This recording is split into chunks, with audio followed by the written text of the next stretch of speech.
दोस्तों, गर्मियां आ गई हैं और चार धाम यात्रा उत्तराखंड में एक बार फिर से शुरू होने जा रही है। पर पहाड़ से भी बड़ी मुसीबत में केदारनाथ जी पड़ गए हैं और यहाँ मैं स्पेसिफिकली चार धाम में केदारनाथ जी का ही जिक्र कर रहा हूँ, क्योंकि इस चारों के अंदर सबसे ज़्यादा पॉपुलर जो हैं वो केदारनाथ जी ही हैं और सबसे ज़्यादा जो भीड़ है भक्तों की वो भी यहीं पहुँचती है। पिछले साल यहाँ जितनी भीड़ हुई थी उसके बहुत सारे वीडियोज़ अवेलेबल हैं जो सोशल मीडिया पर वायरल हुए थे। ज़रा देखिए।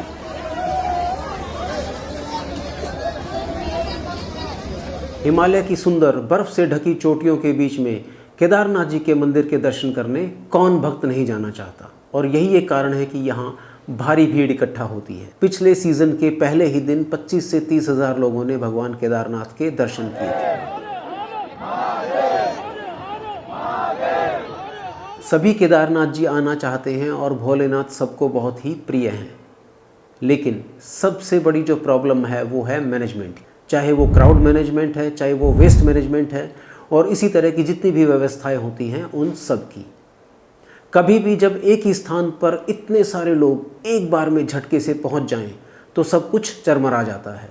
और हमारे यहाँ तो वैसे भी व्यवस्था किस तरीके की होती है इसके बारे में ज़्यादा बोलने की ज़रूरत नहीं है। 2025 के यात्रा सीज़न के दौरान ही केदारनाथ क्षेत्र में 21.4 मीट्रिक टन कूड़ा इकट्ठा हुआ था, और ये वो कूड़ा है जो सॉलिड वेस्ट है, यानी कि इसमें प्लास्टिक और नॉन बायोडिग्रेडेबल वो चीज़ें हैं जो जल्दी से पर्यावरण में मिक्स नहीं होती हैं, ख़त्म नहीं होती हैं।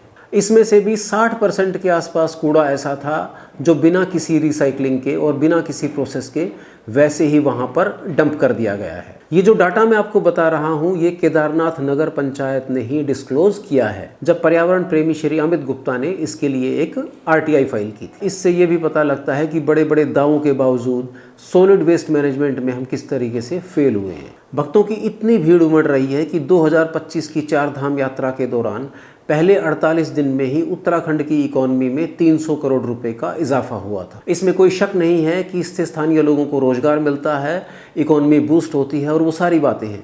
लेकिन क्या करेंगे हिमालय से भी ऊंचे कूड़े के पहाड़ों का जो यहाँ पर बनते जा रहे हैं। 2013 की त्रासदी और लास्ट ईयर आई धराली की जो प्रॉब्लम थी उसके बाद भी हमने बहुत कुछ ज़्यादा सीखा नहीं है, और ख़ुद केदारनाथ में ही कितना कंस्ट्रक्शन हुआ है ये आप किसी भी वीडियोस में देख सकते हैं। केदारनाथ का पूरा इकोसिस्टम इस भीड़, पोल्यूशन और कूड़े की वजह से हिल गया है, और यही कूड़ा अब नीचे की तरफ बहती हुई मंदाकिनी नदी में भी मिल रहा है। यही मंदाकिनी आगे दूसरी नदियों से मिलकर पतित पावनी गंगा बनती है। अपनी तरह का पहली बार एक सर्वे नवंबर 2025 में हुआ था और जिसमें यह रिकमेंड किया गया था कि प्रतिदिन 13,111 से ज़्यादा यात्रियों को केदारनाथ में प्रवेश नहीं देना चाहिए। सरकार इस पर कब अमल करती है ये अभी कुछ अता पता नहीं है। अभी जो थोड़ा सा डाटा मैंने आपसे शेयर किया है वो कहानी का एक हिस्सा है। दूसरा हिस्सा जो मैं अभी बात करने जा रहा हूँ वो थोड़ा सा ज़्यादा सेंसिटिव है। एक बात और भी है, सारी प्रॉब्लम्स की तरह इस प्रॉब्लम का भी एक सॉल्यूशन है अगर हम शिव भक्त चाहें तो। बुरी बात यह है कि हम सनातनी अपने ही तीर्थ स्थानों, मंदिरों, नदियों को गंदा करने के लिए बदनाम हैं। हम उनकी पूजा करते हैं लेकिन सबसे ज़्यादा गंदगी भी वहीं फैलाते हैं, और ये एक कड़वी सच्चाई है। और सिर्फ तीर्थ स्थान ही क्यों, हर जगह कूड़े के स्मार्ट सिटी बने हुए हैं। जब तक कूड़ा फैलाने वालों पर, गुटखा थूकने वालों पर सख्ती नहीं होगी, जुर्माना नहीं वसूला जाएगा, तब तक इस समस्या का कोई समाधान नहीं होगा।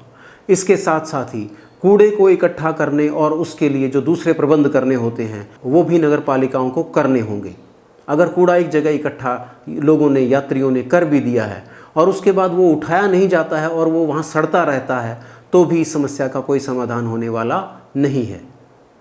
तो जितने प्रयास आम जनता करेगी उसके साथ साथ उतने ही प्रयास सरकारों को और उनकी जो लोकल बॉडीज़ हैं उनको करने होंगे। अगर वो नहीं होते हैं तो ये सब मिट्टी में मिल ही चुका है ऑलरेडी, और भी ज़्यादा जो स्थिति है वो ख़राब होगी। हम जानते हैं कि यहाँ जल्दी से कोई नहीं सुधरेगा। हम उसी भारतीय DNA से आते हैं। जब जैसे ही हम लोग विदेश में जाते हैं तो हम कहते हैं हाउ क्लीन, और जैसे ही भारत की किसी भी एयरपोर्ट पे वापस लैंड करते हैं और बाहर निकलते हैं तो हमारी सेम आदतें होती हैं। हम कूड़ा गाड़ी की विंडो खोलकर सड़क पर ही फेंकते हैं और सारी सिविक सेंस भूल जाते हैं। बहरहाल मुद्दा केदारनाथ जी और दूसरे चार धाम के मंदिरों का है, और उसमें भी हम स्पेसिफिकली बात कर रहे हैं केदारनाथ जी की। इस कूड़े की भयानक समस्या का बहुत ही सिंपल समाधान है।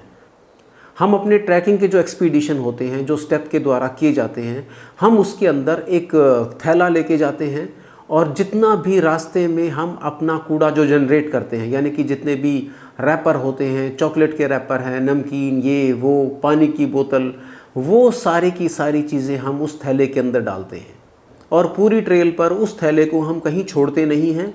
वो थैला हमारे पिट्ठू बैग के साथ ही बंधा रहता है और वापस में पूरा ट्रैक ख़त्म करने के बाद जब हम पहाड़ से नीचे उतरते हैं और किसी शहर में होते हैं, वहाँ अगर जहाँ भी कोई कूड़ा घर बना है या जहाँ पर नगर पालिका ने या जो स्थानीय निकाय हैं उन्होंने कूड़ा डाला है, वहाँ हम उस कूड़े को फेंक देते हैं। यकीन मानिए पूरे ट्रैक के दौरान हमारा जो कूड़ा है उसका वज़न आधा किलो भी नहीं होता है। रैपर में कितना वज़न होगा? प्लास्टिक के जितने भी रैपर आप इकट्ठा कर लें, जो भी आपने कंज्यूम किया है, उन सब चीज़ों का कितना वज़न होगा? भगवान केदारनाथ के केस में मैं ये कह सकता हूँ कि अगर सभी श्रद्धालु अपना 200, 300, 400 ग्राम कूड़ा वापस ले आएँ और उसको श्रीनगर तक या ऋषिकेश तक, जहाँ भी पॉसिबल हो वहाँ तक ले आएँ और वहाँ पर सरकारें जो हैं वो कोई ऐसा प्रबंध करें कि वो सारा का सारा कूड़ा वहाँ इकट्ठा किया जाए और उसके बाद जो भी उसकी रिसाइकलिंग या पोस्ट प्रोसेसिंग होनी है वो हो, तो सारी की सारी जो सॉलिड वेस्ट की जो प्रॉब्लम है उसका मुझे लगता है कि बहुत सारा हिस्सा तो सॉल्व हो ही सकता है। मैं यहाँ बायोडिग्रेडेबल या गीले कूड़े की बात नहीं कर रहा हूँ, यहाँ मैं स्पेसिफिकली प्लास्टिक बॉटल, रैपर और ऐसे नॉन बायोडिग्रेडेबल चीज़ों की बात कर रहा हूँ जो सालों तक या मैं ये कहूँ कि शताब्दियों तक वहीं पड़ी रहती हैं और वो पूरे पर्यावरण को गंदा करती हैं। मान लीजिए पूरे रास्ते भर में आपने 6 से 10 बॉटल जो हैं वो पानी की कंज्यूम की। आप उन पानी की बॉटल्स को इस तरीके से कट करके कटर से और एक दूसरे के अंदर फंसा के रख सकते हैं और उनको अपने बैग के साइड पॉकेट में या फिर जो आपका जो वेस्ट का बैग है उसके अंदर डाल सकते हैं। आपका पर्पज़ होना चाहिए कि आप जो अपना कूड़ा है उस कूड़े को इकट्ठा करके नीचे वाले किसी भी शहर तक ला सकें, बस इतनी सी बात है। यकीन मानिए हर श्रद्धालु अपना बेसिक कूड़ा भी इस तरीके से लेके आता है तो वो 200 से 400 ग्राम से ज़्यादा किसी हालत में नहीं होगा। आप में से बहुत से लोग सावन के महीने में कावड़ लेके आते हैं और 21 से 51 या 100 लीटर जल लेकर अपने अपने शहरों और गांवों तक पहुंचते हैं, जिसमें 150 से 250 किलोमीटर तक की पैदल यात्रा भी करते हैं। तो क्या भगवान के लिए आप 200 से 300 ग्राम कूड़ा वापस नहीं ला सकते कि आपका जो प्रिय भगवान का जो स्थल है, जो तीर्थ स्थान है, जो कि हम सब जिसको इतना ज़्यादा मानते हैं, वो थोड़ा साफ़ सुथरा बना रहे?